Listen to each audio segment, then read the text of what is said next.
Hello everyone, welcome back to Anglo Election Insights, where I just wanted to run through the final tallies of my predictions from all of the previous videos that I did previewing the upcoming Australian federal election. And this is basically, unless I've made some sort of mistake, this is basically what it's come up with. 65 seats to Labor, what looks like 73 seats to the Coalition, 2 to the Greens, and then 10 on the rest of the crossbench. So that's basically predicting a minority Liberal government, which is more or less what the markets are predicting as well. But I just wanted to run through a few different little scenarios and just point out where my predictions are a little bit perhaps out of line with popular thought, and where perhaps I'm being a little bit bold and maybe I'm a little bit bullish on a certain party. We'll run right through all of that. So, just to jump right in, we'll start up in Brisbane, I reckon. So the first one that I really wanted to look at was the 2 Green seats. So it's a pretty big call to say that the Greens are going to lose 2 of their sort of inner metropolitan seats. Even though, we all saw what happened in Paran, we all saw what happened in South Brisbane in the Queensland general election, history still very much indicates that once a seat goes green, it doesn't usually, they don't usually lose it. And that's not based on 50, 60, 70 years of history, but it's really only now that we're starting to see Green incumbent MPs begin to lose their seats. So to suddenly predict 2 of them at the federal level is a big call. So there is absolutely a scenario where definitely they keep at least one of them, if not both. So just want to be wary that that's a pretty bold prediction. The other one that immediately comes to mind is... and I should really go back and show why perhaps that's such a bold prediction. If we have a look at the markets for some of these seats, so for example, Griffith, Greens comfortably ahead, that's not a surprise, I'm predicting that. But looking at Ryan, for example, now that's come in a fair bit, I think a bit of money's come in for the Coalition, but Greens are still predicted to retain that seat for the moment based on the betting odds. So just keep that in mind. So moving down to Sydney, another one that really jumps out to me as one where I've gone out on a limb is the seat of Hunter, which is currently held by Labor on nearly 5%. And I'm predicting that to flip to the Nats. Now, I'm doing that based on the fact that Hunter, it's very blue collar, it's very white, it's not particularly high income.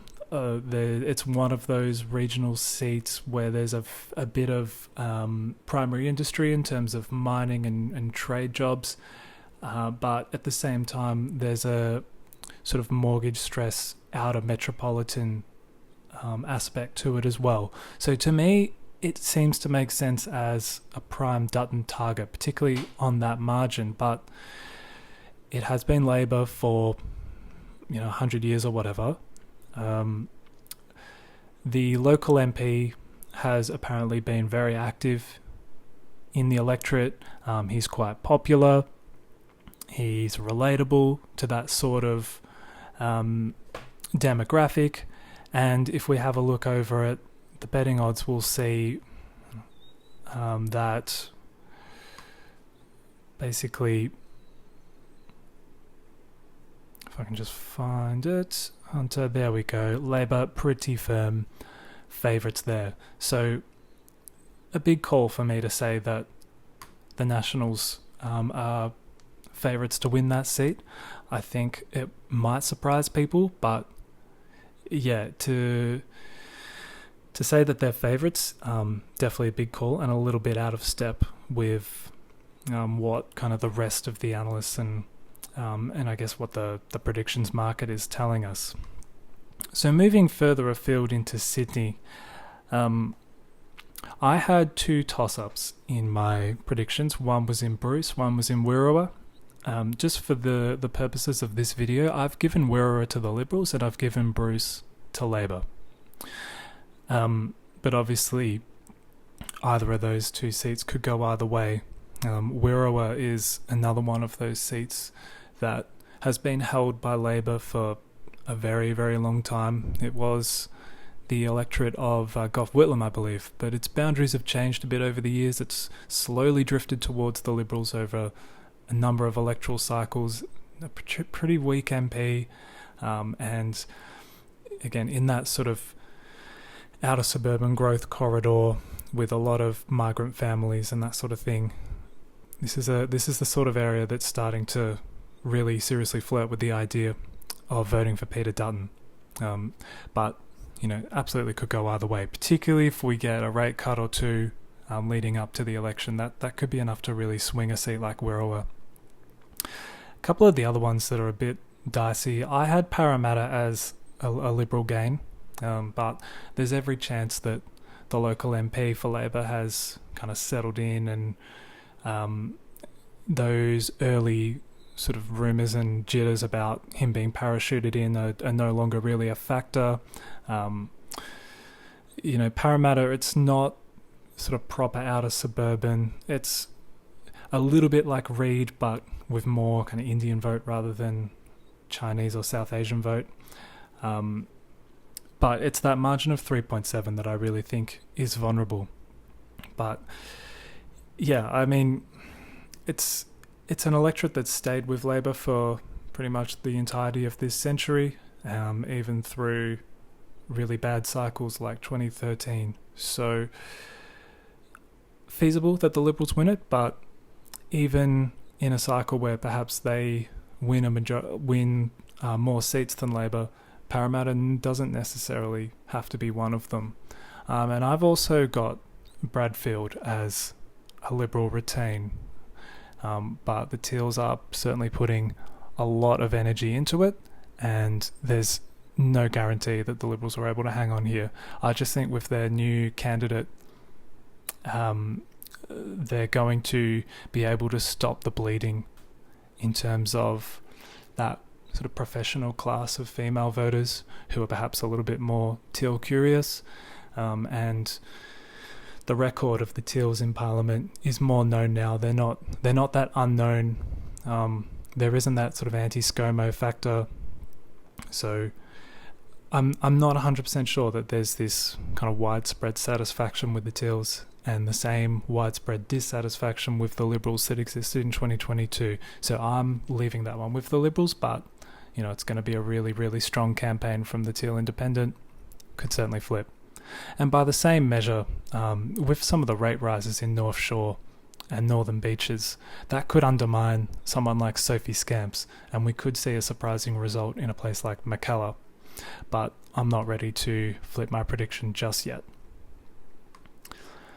I think with the Central Coast, a place like Paterson, that's pretty clear cut. That's very much a Dutton target, it's on a very marginal margin. So yeah, I'm pretty confident Paterson will flip. Robertson is a slightly different beast though, and we can see here the markets are predicting a coalition win. It's only held on sort of just under 3% margin, makes it very, very liable to flipping. It was Liberal all through the Abbott, Turnbull, ScoMo years, but it's not experiencing the same stresses as Northern Central Coast and into the Hunter, and we can demonstrate that through this map courtesy of ABC. So we can see here a place like Paterson. This is more of a growth corridor. Mortgage stress really, really high. But if we go down to a place like Robertson, the problem isn't mortgage stress. You've got older Australians, people who maybe have paid off their houses, people with a sort of higher household income, and that's impacting their household stress as well. But the problem is more the availability of rentals, which tends to be a factor that helps the Greens more than anyone else. And those kinds of votes will eventually come home to Labor generally. So while the margins are similar, in Paterson and Robertson. I don't think it's quite as clear cut in Robertson. Moving along, we'll head down Tasmania. I'm seeing more and more talk that Labor could potentially be in trouble in Franklin, not necessarily because of a high Liberal vote, but because of the emergence of a Teal independent. That's generally not been a problem for Labor, but Tasmania has an interesting relationship with third parties. The Greens are not really the same Greens of the mainland that we've come to know. They are sort of more that Bob Brown school of Greens, the old school kind of conservationists, Franklin Dam, that sort of thing. So they have a little bit more appeal broadly in Tasmania, and I think this is the type of area where a Teal really could gain traction, but the question is where they're going to draw votes from, because there was also a poll released by that Tasmanian pollster, it's like ERMS or whatever, and they actually had the Liberal and Labor primary pretty similar, sort of in the mid-30s at their last check. So we could get a surprising result in Franklin, but I think at this stage we'll call that a hold for the ALP. Looking further afield to Melbourne, perhaps before the Param by-election, the seat of Macnamara was one that a lot of Green supporters were saying is definitely liable to flip, particularly after the redistribution. Perhaps some of that chatter or some of that feeling has been put on the back burner given the drop in Green support on the two candidate preferred level in Paran. But Wills, I had it as a Labor retain, but increasingly, if we look at the betting odds, this market opens with the Greens at like $6 or $7, and then they've moved into 2.27. You can see so a lot of people pretty bullish on the Greens in Wills. It's a very different proposition to Macnamara, where there's a lot more affluence, there's a lot more of that sort of tree Tory effect, perhaps. Whereas, and I guess issues like anti-Semitism and crime along Chapel Street, as we mentioned in the by-election analysis, that is going to work against them, but the Gaza issue is probably going to work for them more so in a seat like Wills, because it's one of those seats which is sort of split in two, where this inner area is very strong for the Greens, areas around sort of Brunswick, Coburg, like just north of the CBD. But then as you go out, it becomes Labor heartland up sort of past Bell Street, I think is the sort of the divide up into Broadmeadows. But those parts of the seats actually have a pretty diverse demographic, and particularly there's quite a lot of Islamic voters up that way, and the Gaza issue is probably a lot stronger for the Greens electorally in that part of the electorate where typically Labor is dominated. So I think the by-election doesn't really give us many clues as to what might happen in Wills, but that's one that could be a little bit shaky for Labor and quite strong for the Greens. And elsewhere, one thing I found interesting was I was basing my assessment of Holt on it being very much a growth corridor, and I assumed that it would have areas of really high mortgage stress, but if we were to have a little look at this map, you'll find that there was some more surprising results. Here in Holt, mortgage stress is only 36%. So perhaps the interest rates aren't going to be quite such an issue, whereas a place like Bruce, it's going to be much more of an issue. But it's a case of whether or not Julian Hill has enough popularity within his electorate to hold off that effect. The other interesting ones on this map were, I'll just scroll up a bit so you can see better, but Jagga, which is a sprawling long electorate that I guess, kind of follows the Yarra in towards Melbourne. There's little pockets of Liberal support. There's the more affluent sort of tree leafy parts around Eltham. They tend to support Greens and the Labor a little bit more than you might expect from that sort of neighbourhood, and that's what basically keeps it as a Labor seat. But a lot of pressure, a lot of financial pressure on families there. And you can see the same thing in Scullen, but not necessarily to the same degree in Calwell, which is a seat that I didn't really cover, but it's has a retiring, very popular long-time local member, and it could be the sort of seat which is liable to a big swing towards the Liberals.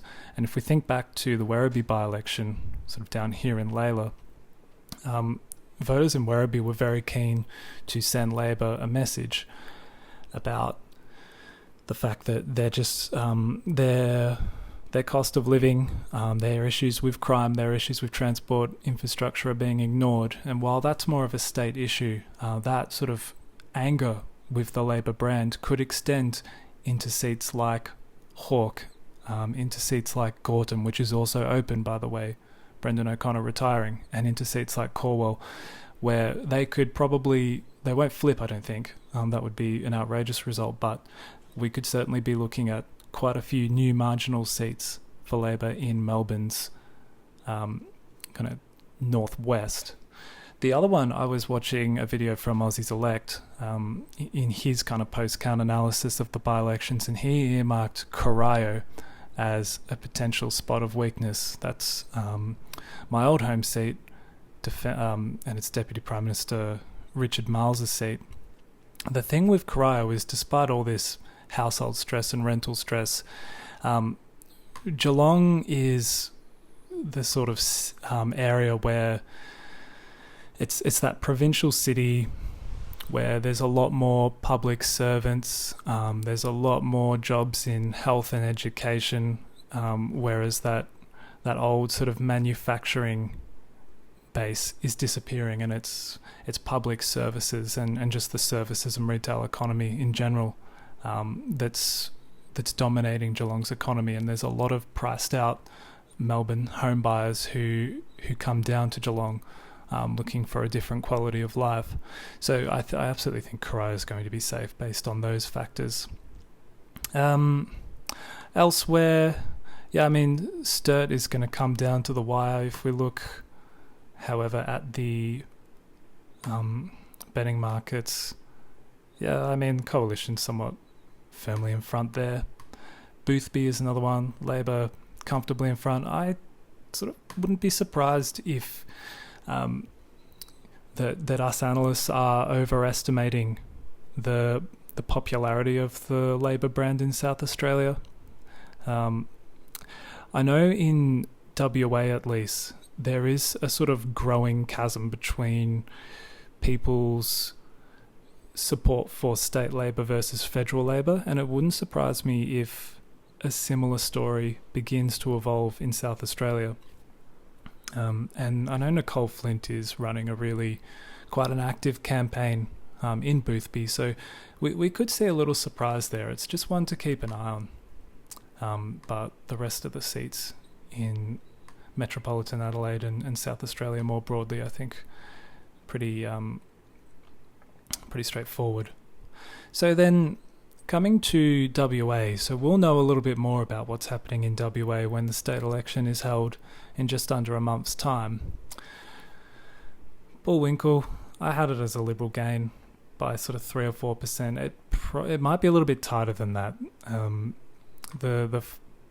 The areas of financial stress in WA are not telling a story that there's a big problem in a place like Bullwinkle, as we can see. What was interesting, though, is that the issues are in Pearce, where there's... Sorry, a little bit annoying. There we go. So one of the big issues is in Pearce, where we've got a combination of mortgage and rental stress, really high house price growth across metropolitan Perth. Cowan as well, a seat that I didn't talk about particularly, but one that I have heard mentioned in like Liberal strategists kind of a little bit bullish on Cowan. Swan, another one, again, Liberal strategists getting a little bit excited for, but one of their real targets will be Tangney, and as we can see, the mortgage stress only sort of at 50%, which, that's pretty bad, but in the scheme of things, not as bad as a place like Pearce, where it's up in the 70s. And if we have a look at the odds, this is a bit of a surprise to me. I didn't mention Curtin before, but Coalition's slight favourites to unseat Kate Cheney. More, which I also didn't talk about, with the kind of a potential spoiler candidate in Goodner, who was the Liberal MP who was who basically didn't get pre-selection, but the Coalition expected to hang on there. That doesn't surprise me. Pearce, I mentioned it in my original video, saying, hey, if there's a swing on in WA, Pearce is one that could be worth watching, because two reasons. One, it swung violently against the Coalition, and I mean, most of these seats did, but because of the way its previous member, Christian Porter, left, with that whole historical sexual abuse or rape or something, I can't remember the exact story, but it was a nasty story, and it, those things leave a bad taste in the mouth of electors, as well as the overall swing against the Liberals. I think it was something like a 14% swing on two-party preferred. So if we couple a bit of a snapback effect just from that, maybe there's 2 or 3% just in that snapback, plus the effects of mortgage stress and household stress in terms of people's incomes, people's ability to pay back their mortgages, and how that affects their perceptions of Labor. I wonder if maybe I was onto something, and Pearce is a place where Labor could potentially be under slight threat. It's a big call, but it's out there. I still don't think it's one that I'm predicting will flip, but it's another one of those seats like MacArthur, like Holt, like Shortland, where Labor shouldn't be in trouble, but maybe things are going to get a little bit closer than we expect. And the other one to talk about is Tangney. So over on the markets, you can see Coalition have just pulled ahead, but what I've been hearing is that the same sort of anger, this same mood on the east coast of Australia that's really fed up with Anthony Albanese, really fed up with the Labor brand, that doesn't seem to be the case in WA, but maybe, just maybe, that's starting to turn, but probably not to the same extent. The local member in Tangney is apparently quite popular and active. I think this could be a real sort of 50-50 seat, and my original prediction that it would go to the Liberals by about 1.5-2%, maybe that's being a bit generous. It could absolutely be held by Labor, and it wouldn't surprise me, even if the Liberals form government. Alright, I think that's all for now. Thanks for tuning in. Let me know if you think I missed anything, if you think there's some other part of the country where maybe the Liberals are a little bit weaker than I'm giving them credit for, or anything like that. I know I've had a couple of Green supporters say that I'm probably a little bit harsh on the Greens, but we're just getting an increasing amount of data that they might be a little bit in trouble. Their vote might be thinning out a little bit in terms of the inner cities, and it's kind of moving out into the suburbs and distributing throughout the states and the cities a little bit. We'll know more on election night, of course, but hopefully that gives you a little bit of insight into my kind of where I've landed in terms of my seat-by-seat analysis. I still think that this exact scenario is very unlikely to play out. I think either the Liberals take a few more seats and pretty much form majority government, or Labor is able to hang on to most of the furniture and they will form government fairly easily with either the Greens or a couple of other crossbenchers. I don't think we're going to have this messy sort of 68-69 situation. I don't think we're going to have a bigger crossbench, but that's also a scenario to watch out for. So thanks for watching, guys. I'll be back with more videos. I'll have a little look at WA, perhaps with their state election coming up, but I don't really have my finger on the pulse as to what's happening there. I don't really have a boots on the ground understanding, so it's probably more likely I'll do some post-count analysis and try to draw some federal conclusions from it. And I'll just keep following the polls, following the news, and we'll take it from there. Thanks, guys. Make sure you like the video if you enjoyed it. Subscribe to the channel if you haven't already and it's providing you with some value, and like the video if you enjoyed it as well. Thanks for watching. Enjoy the rest of your day.